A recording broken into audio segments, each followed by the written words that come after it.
Je m'appelle Cora Beck, je suis directrice du département Innovation et Pédagogie Digitale du pôle Léonard de Vinci à La Défense.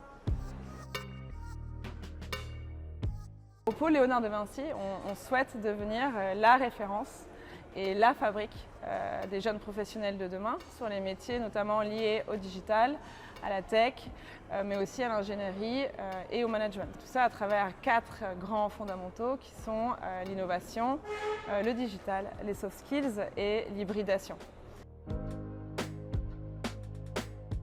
L'innovation, c'est-à-dire qu'on ne fait jamais la même chose un jour sur l'autre. C'est la curiosité, c'est la créativité.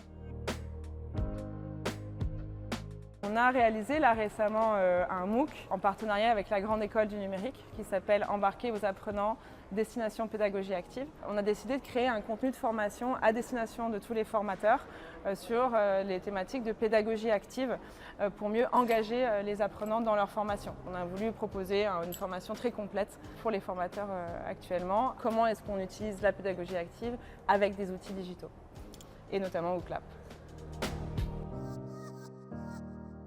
L'usage que moi j'ai pu faire de WooClap, c'est notamment dans le MOOC Embarquer vos apprenants en destination pédagogie active.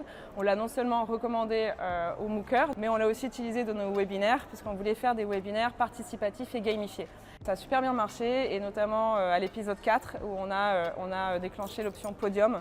Et on a eu 3 winners du coup à la fin du webinaire et c'était très drôle et les gens ont beaucoup participé, donc c'était un usage à recommander en tout cas aux enseignants ou à toute personne qui souhaite faire des webinaires un petit peu gamifiés.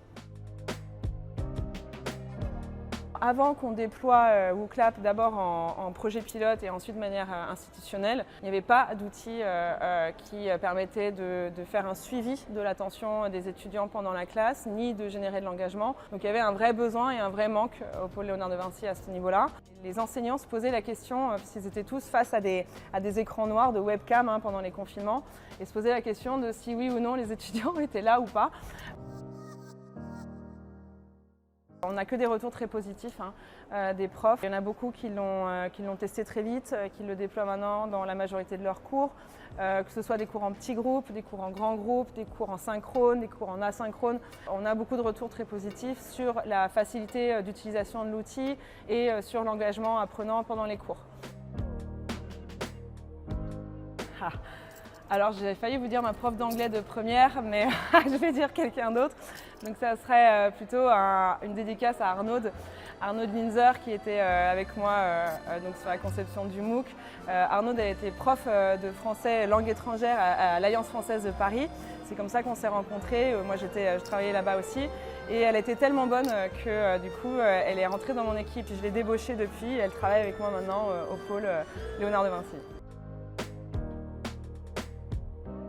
De ne pas hésiter à crash tester l'outil d'abord avec ses pairs et dans un environnement safe, sécurisé, et ensuite d'aller le tester en live. Parce que c'est vrai que ça peut être un petit peu stressant quand on ne maîtrise pas bien un outil, de l'utiliser, de le déployer devant des utilisateurs dans une classe sans être assez préparé.